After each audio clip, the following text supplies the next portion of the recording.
I am 73 years old, and there is a sentence my wife spoke near the end of her life that still visits me every morning before I open my eyes and every night before I fall asleep. It was not shouted, it was not dramatic, it did not come with tears or anger.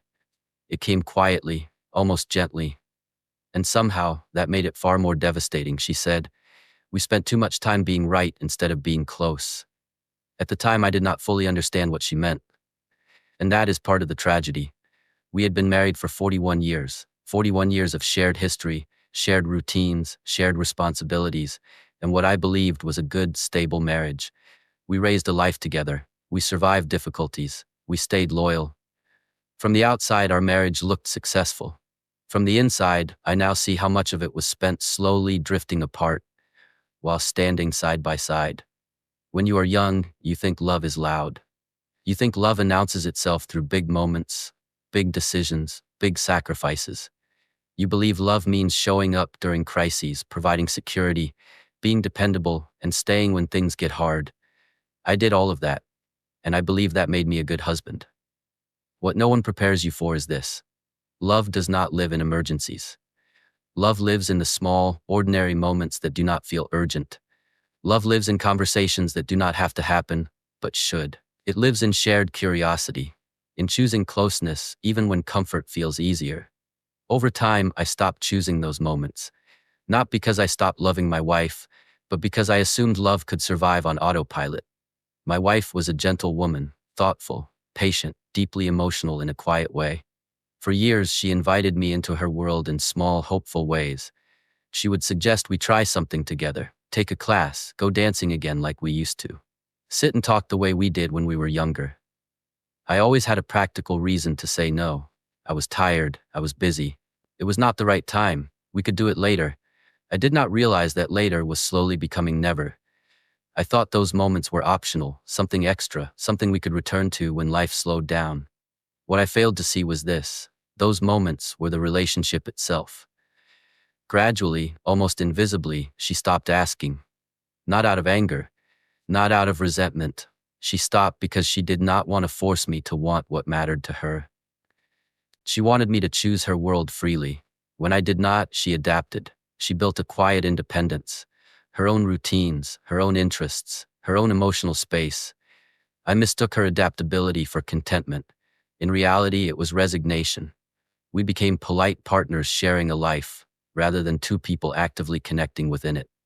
I told myself this was normal, that this is what long marriages become, that passion fades, routines take over, and comfort replaces closeness. I told myself it was maturity. It was not. It was complacency. Then she got sick, suddenly, mercilessly.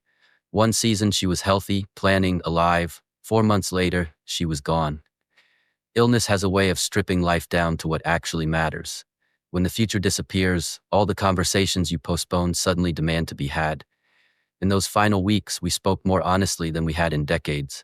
She told me things she had carried silently for years, dreams she had let go of, moments where she felt invisible in her own marriage, times when I was physically present but emotionally absent. She was not blaming me. That was the hardest part. She spoke with a sadness that told me she had accepted this reality long before she ever got sick. One night, not long before she died, she told me about a place she had always wanted to visit. It was not extravagant, just meaningful to her. She had mentioned it over the years, casually, gently, and every time I dismissed it as impractical or unnecessary. That night, when she spoke about it again, she did not sound angry, she sounded tired. I asked her why she never pushed harder, why she never insisted. She looked at me and said, "I didn't want to make you do something you didn't want to do. I wanted you to want it with me." That sentence shattered me, because she was right. Love is not obligation. Love is shared desire, shared enthusiasm, shared presence. I failed to give her that, not through cruelty, but through indifference. After she died, I found her journal. Reading it was like discovering a person I had lived beside for decades, but never fully known. She wrote about loneliness, about feeling unheard, about hoping I would notice her quiet attempts to reconnect. She also wrote about love, about the man she married, about waiting for that version of me to return. I was right there the entire time. We slept in the same bed. We shared meals, we shared years, and yet emotionally, I might as well have been worlds away. Here is the painful truth I have learned. Relationships do not die from dramatic betrayals. Most of the time, they die from neglect, from choosing ease over effort, from assuming presence is enough, from believing that doing nothing wrong is the same as doing something right. I met the minimum requirements of being a husband, but I did not actively build intimacy. I did not stay curious. I did not prioritize connection when it required effort, and now I live with the clarity that comes too late. If you are in a relationship right now, hear this carefully. The greatest threat to your bond is not cheating, not fighting, not temptation. It is indifference. It is taking each other for granted. It is assuming there will always be more time. One of you will go first. That is not pessimism. It is reality. And when that day comes, there is no replay button. No chance to go back and say yes to the moments you postponed. No opportunity to have the conversations you avoided. No way to reclaim the closeness you assumed would always be there. I would give anything to go back and choose closeness over comfort. To say yes more often. To listen without distraction. To care deeply about the things that mattered to her, simply because they mattered to her. The cost would have been small. A little time, a little effort, a little discomfort. The loss I now carry is immeasurable. Do not wait for sickness or loss to make love urgent. Do not assume your partner knows how much they matter. Show them. Ask the questions you have not asked in years. Listen like you did at the beginning. Choose curiosity over routine. Choose presence over convenience. Choose love, actively, intentionally, while you still can.